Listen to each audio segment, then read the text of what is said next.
Boa noite. Segunda vítima fatal do novo coronavírus no estado é um jovem de 23 anos. Matheus Acioli chegou a ser entubado na unidade de terapia intensiva, mas não resistiu. Com a confirmação, ele é a vítima mais jovem da doença em todo o país. Governadora Fátima Bezerra anuncia a publicação de novo decreto que prorroga a suspensão de alguns serviços até o dia 23 deste mês. Rodoviária de Natal recebe serviço de limpeza e desinfecção. E ainda você confere, Hospital de Campanha da capital deverá abrir 100 leitos de enfermaria e outros 20 leitos de UTI. Os pacientes deverão começar a ocupar os quartos na primeira quinzena deste mês. E ainda a Prefeitura de Natal distribui cestas básicas para famílias de ambulantes da cidade. Hoje é quarta-feira, 1º de abril de 2020 e o Band Cidade está no ar.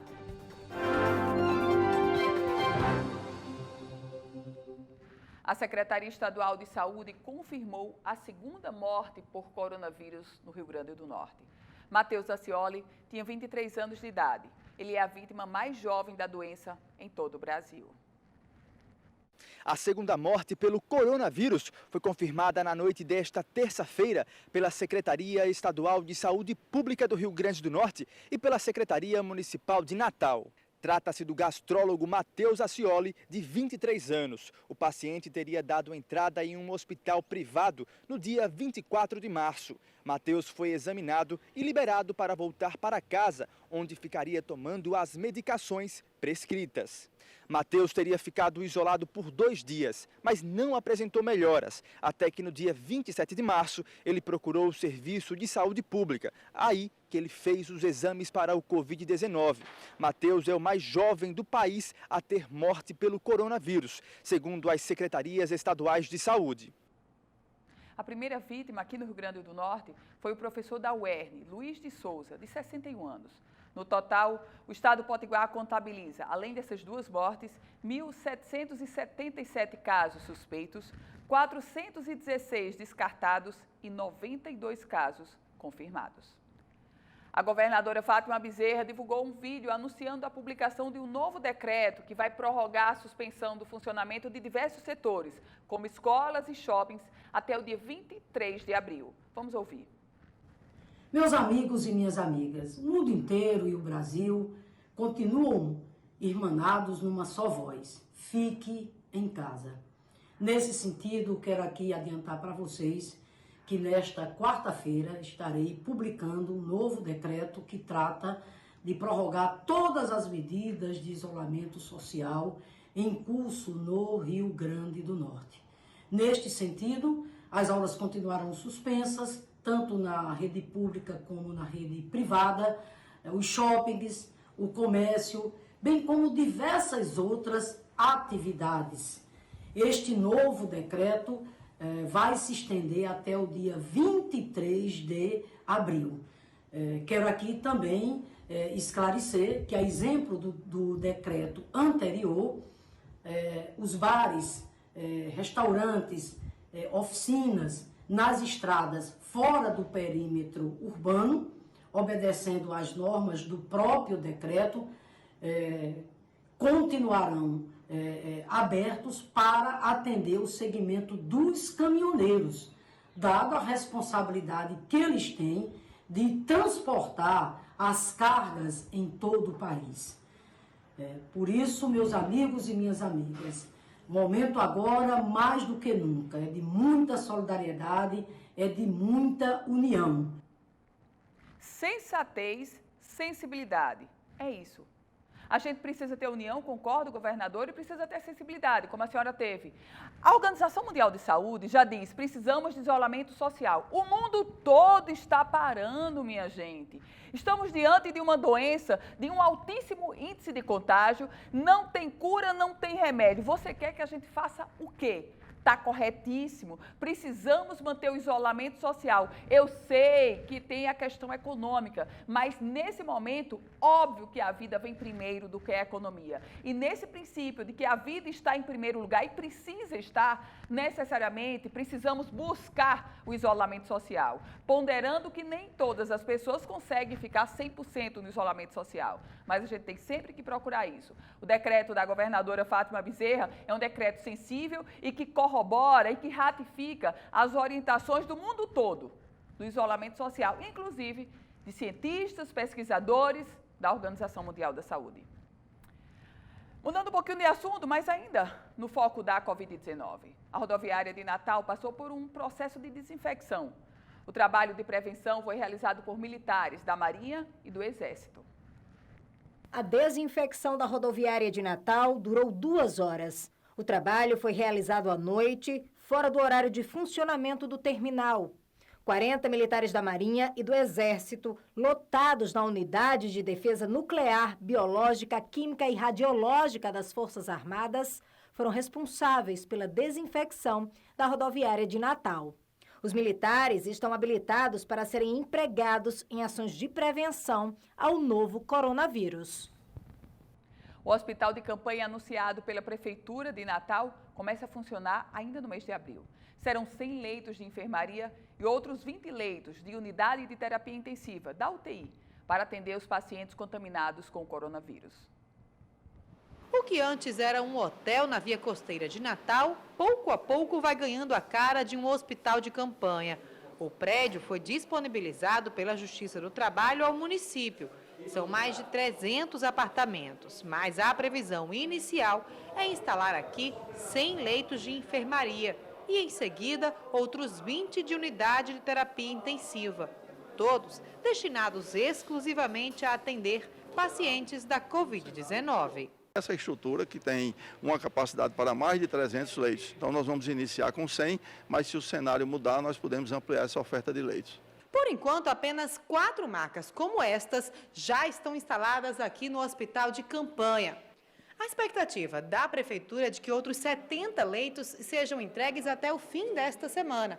O hospital deve começar a funcionar na segunda quinzena de abril, ou seja, daqui a 15 dias. Enquanto finaliza a estrutura, a Secretaria dá início à contratação dos profissionais de saúde que irão atuar no hospital. Nós vamos contratar médicos através de uma empresa, nós vamos contratar o pessoal também de área afim, como enfermeiros, técnicos de enfermagem, farmacêuticos, nutricionistas, fisioterapeutas de outra empresa e o pessoal de higienização e limpeza e vigilância de outras empresas. Quando começar a operar, os 120 leitos do hospital irão se somar a outros 160 leitos de enfermaria e UTI que a Prefeitura preparou para o período de pandemia do novo coronavírus.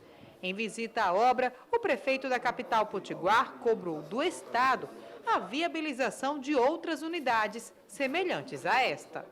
Como inicialmente eles pretendiam instalar no PAP, desistiram, depois falaram na Arena das Dunas, existe uma necessidade premente de que exista outro hospital de campanha, além do Hospital Municipal de Natal, porque pessoas, havendo a disseminação do coronavírus, pessoas do interior haverão de se deslocar para Natal. E o nosso hospital de campanha não vai comportar nem suportar esse peso e esse acréscimo de pessoas do interior. Atenção, esse hospital de campanha não será porta aberta, não é um pronto-socorro. Ele vai receber os pacientes direcionados, os pacientes remanejados para tal. É isso. E vamos conferir agora a previsão do tempo para amanhã, quinta-feira, em parte da região Nordeste. As informações que chegam são da Somar Meteorologia.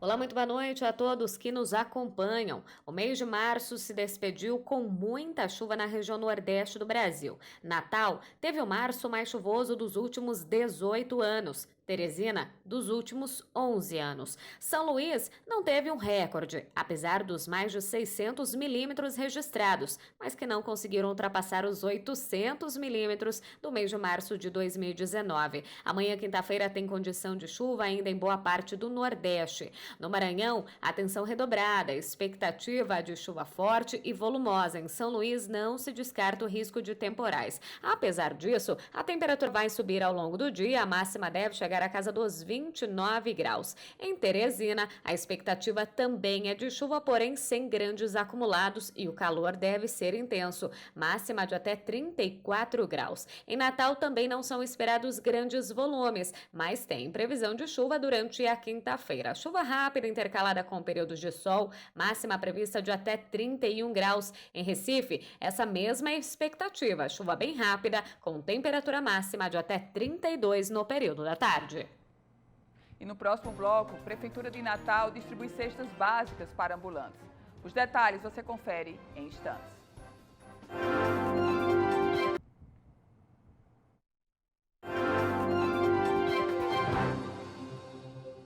A crise no sistema de transporte público de Natal Intermunicipal já resulta em demissões. Hoje, empresários confirmaram que ocorreram desligamentos de funcionários e a expectativa é de que até 850 pessoas sejam demitidas nos próximos dias. O Sindicato dos Rodoviários, o Sintro, já confirmou para amanhã uma reunião e o presidente da entidade, Júnior Rodoviário, defende que ocorra a paralisação geral dos transportes imediatamente. Por outro lado, os empresários buscam isenções fiscais e auxílios financeiros para evitar o colapso. O momento é extremamente delicado, exige uma unidade, exige equilíbrio, exige sensatez, exige diálogo. Obviamente, eu dizia há pouco no primeiro bloco, a vida está em primeiro lugar, mas sabemos que todas essas situações de isolamento social levam a um agravamento da economia e, lamentavelmente, a demissões. É um momento de sensibilidade também do poder público para oferecer subsídios e melhorar ou atenuar a situação dramática que vive claro, o empregado e o empregador. Solidariedade. Para atender a população vulnerável durante a crise de coronavírus, a Prefeitura de Natal começou hoje a distribuir cestas básicas. Na entrada, eles já aguardavam o momento de garantir a cesta básica. O horário das entregas estava marcado para as 10 horas da manhã, mas teve quem chegasse muito antes disso. Alisson é autônomo, trabalha como garçom na Praia do Meio, mas às 6 horas da manhã já aguardava o seu lugar. Isso aqui é uma ajuda, cada ajuda é melhor, né? Mais importante. Eu, minha família, todo o pessoal gingueiro, que vende caranguejo, o pessoal da barraca, todo mundo precisando, né? Ninguém tá trabalhando, fechou todo mundo. Cerca de 6.000 cestas básicas devem ser entregues pela Prefeitura ao longo dos próximos dias. Serão mais de 300 famílias carentes beneficiadas. A cesta básica que é orientada pela nutricionista, tem todo um valor nutricional para atender toda a família, para matar a fome das pessoas que estão em dificuldades, que não estão podendo vender seu produto, não estão podendo oferecer serviço na praia, para o turista, para o cidadão natalense. Para ter acesso ao benefício neste primeiro momento e retirar a cesta, é preciso ser trabalhador da Praia do Meio e da Praia do Forte. Dentro de um cronograma de calendário, a Prefeitura pretende atingir todas essas famílias que estejam em vulnerabilidade social. Os donos dos pequenos negócios, eles são responsáveis por metade dos empregos com carteira assinada aqui no Brasil. E são eles os que mais precisam de ajuda para manter o time de funcionários e o negócio funcionando. Sem apoio, correm o risco, seríssimo risco, alto de falir durante a quarentena do coronavírus. Economistas cobram que o pacote de ajuda do governo federal também chegue a essa parcela de micro e pequenos empresários. Sem poder receber clientes nas mesas, o setor de delivery dessa padaria cresceu. 4 funcionários foram deslocados para este serviço. Mas dos 60 empregados aqui, apenas a metade está trabalhando. A outra parte entrou de férias ou está compensando o banco de horas. E não foi só com os funcionários que o dono teve que negociar. O proprietário de imóvel, a gente conversou com eles em relação ao aluguel, que é um valor que a gente paga aluguel na casa. Então, ele fez uma redução para a gente de 70%, porém, o ano de 2021, a gente no início do ano já vai estar pagando por ele essa diferença. A força desse tipo de negócio na economia brasileira é comprovada pelos números. Dos 20 milhões de empreendimentos espalhados pelo país, 90% são pequenos negócios. Mais de 50% dos empregos com carteira assinada no setor privado estão na micro e pequena empresa. Esse grupo também é responsável por 1/4 do nosso produto interno bruto. Nos últimos 12 meses, este setor gerou mais de 70% dos empregos formais. Agora, os pequenos empresários esperam contar com os 40 bilhões de reais em crédito anunciados pelo Banco Central, para garantir salários de funcionários que recebem até 2 mínimos. Essa linha de financiamento ainda não está disponível e deve chegar às agências nos próximos dias. Nesse caso, as empresas interessadas devem faturar entre R$ 360 mil e R$ 10 milhões por ano. Mas Mas e os menores? Essa não é a realidade da grande maioria das micro e pequenas empresas do Brasil, que eles não são nem tão pequenos para serem assistidos com a ajuda de custo do governo para autônomos e nem tem um faturamento que enquadre eles nos critérios do que o governo ofereceu até o momento. A minha observação hoje é que as medidas do governo ainda são muito tímidas e ineficazes no combate ao desemprego nos próximos meses. Silvia e Patrícia, donas de um restaurante, esperam contar com todos os benefícios possíveis. Antes mesmo das medidas serem anunciadas, elas tomaram decisões para evitar a dispensa das 5 funcionárias. Primeiro colocaram as empregadas de férias e depois passaram a vender marmitas congeladas. O que elas faturavam em 2 dias, agora levam 1 semana para ganhar. Os custos do restaurante são muito altos. Se a gente precisa pagar os fornecedores também, a gente tem outros custos além dos funcionários. A prioridade no momento é pagar os funcionários, porque a gente acredita que elas são as pessoas que vão sofrer mais. Mas a gente ainda tem outras contas que a gente precisa pagar também todos os dias, né? Então, provavelmente, a gente vai precisar esse auxílio do governo, com certeza.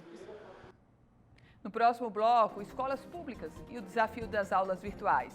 Tem instituição que está se destacando com muita criatividade. É daqui a pouco. Eu aguardo você.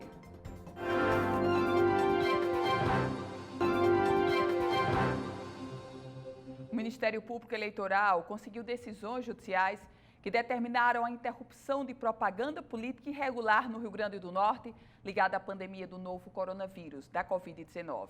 A vereadora de Parnamirim, Raimunda Nilda, conhecida como Professora Nilda, e o vereador da cidade de Natal, Robson Carvalho, estavam distribuindo álcool em gel e sabonete líquido à população com propaganda pessoal e divulgação de redes sociais em panfletos e rótulos das embalagens.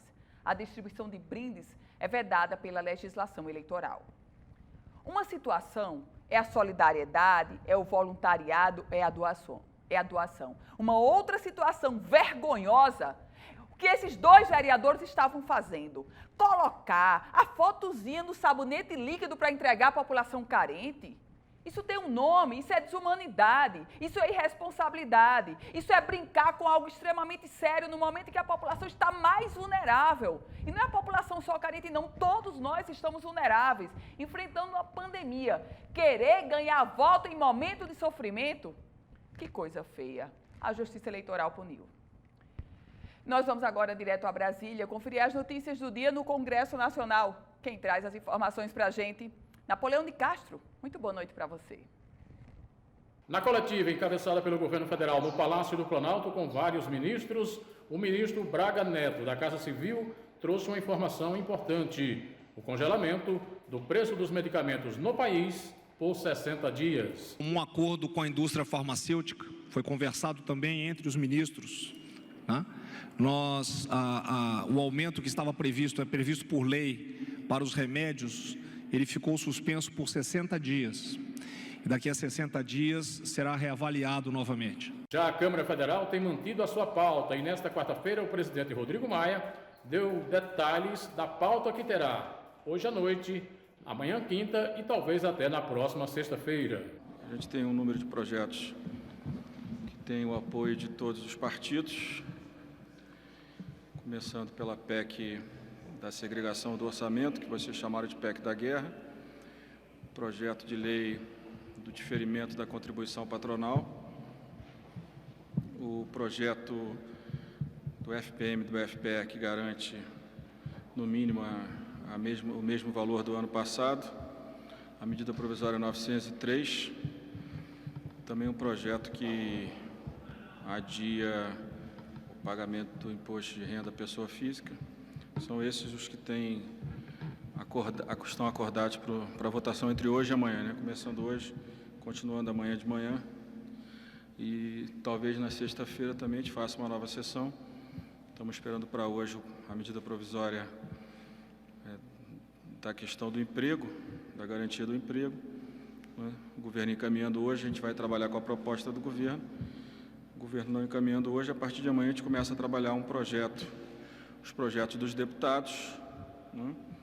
E vamos ver se até sexta-feira a gente vota. O ideal é que a gente vote a medida provisória do governo com as mudanças incorporadas pela Câmara e pelo Senado. Presidente Rodrigo Maia, em entrevista coletiva aqui em Brasília. Napoleão de Castro, para o Band Cidade. E o governo do estado recebeu a notícia da doação de 2.500 máscaras de proteção para profissionais da saúde. No enfrentamento da pandemia de coronavírus, esses equipamentos são essenciais. As máscaras serão doadas pelo Serviço Nacional de Aprendizagem Industrial, o SENAI-RN, que doará 1.500 unidades de proteção em acrílico. As primeiras 200 máscaras já foram entregues, distribuídas para os hospitais Onofre Lopes, Hospital Municipal de Natal, Giseuda Trigueiro e para o Hospital Regional Deoclésio Marques, em Parnamirim. Estas máscaras são necessariamente para aquelas pessoas que têm um contato com o paciente que está com diagnóstico, teoricamente, já do coronavírus, aqueles que estão mais agressivos na situação. Um trabalho que teve início há uma semana, tudo de forma voluntária, produzido pelos engenheiros e técnicos do Instituto Senai de Inovação. As outras unidades estão sendo produzidas e serão entregues à medida em que forem concluídas. Então, eles desenvolveram uma tecnologia através de materiais que não necessariamente são utilizados no dia a dia pelo mercado de EPIs, né? À base de acrílico, plástico e alumínio, de forma que essas máscaras possuem a característica de serem esterilizáveis. Então, o profissional pode utilizar ela por até 60 dias, dependendo de como for o seu uso. As aulas virtuais têm sido a saída de escolas privadas para manter o calendário letivo durante o período da pandemia do coronavírus. Nas instituições públicas, a falta de estrutura para manter esse contato online com os alunos se coloca como um grande desafio. A escola estadual Manuel Dantas costumava ficar de portões abertos praticamente o dia todo, com funcionamento em tempo integral. Mas o local teve que fechar por causa da suspensão do calendário letivo durante a pandemia do coronavírus. E as aulas tiveram que passar da sala de aula para a casa dos alunos. A principal dificuldade da escola em manter o calendário virtual foi exatamente a ausência de um computador na casa de todos os alunos. Por isso, a direção resolveu adaptar e usou o telefone celular para conseguir se comunicar com os estudantes e com os pais. E é exatamente através dessa mesma tecnologia que a gente vai contar essa história para você. A diretora da escola nos enviou um vídeo explicando como reorganizou as turmas de crianças, que têm idade de 6 até 11 anos. Organizamos 5 grupos no WhatsApp, exatamente como elas estão no cotidiano da escola organizadas, e criamos uma sistemática de aulas de segunda a sexta à noite, que é o momento que os pais estão em casa e que podem disponibilizar os seus aparelhos de smartphone para elas trabalharem, e também podem ficar ao lado orientando naquilo que for necessário. O conteúdo é enviado através de vídeos, áudios e textos com o gabarito para que os pais possam conferir o resultado dos filhos. Inclusive, o dia seguinte, elas em diversos momentos, elas dão retornos para nós mediadores com as atividades que estão realizando. Até outra vez o horário da aula, onde estamos todos nós online ao mesmo tempo, e começa um novo ciclo, não é, de orientações de atividades e de retornos. Os pais das crianças têm aprovado a metodologia. Eles têm uma continuidade nas aulas e elas conseguem interagir através do celular, assistindo vídeos, lendo livros que as professoras indicam e passam pelo WhatsApp. E essa iniciativa que eles fizeram foi ótima para as crianças, né? Porque as crianças ficam em casa. Os professores também tiveram que se adaptar, rever conteúdo e, principalmente, perder a vergonha das câmeras. Todo mundo pronto? Então vamos lá. E a criançada, até que aprovou o formato, nos mandaram vídeos mostrando que, por aqui, o conteúdo está em dia. Todos esses que aí estão atravancando o meu caminho, eles passarão. E eu, passarinho. E o Band Cidade vai ficando por aqui. Se você quiser rever todas as informações da política, você confere no politicaemfoco.com, um site especializado na política do Rio Grande do Norte e do Brasil. Acompanhe agora o Jornal da Band e a gente volta a se encontrar amanhã nesse mesmo horário. A você, ótima noite.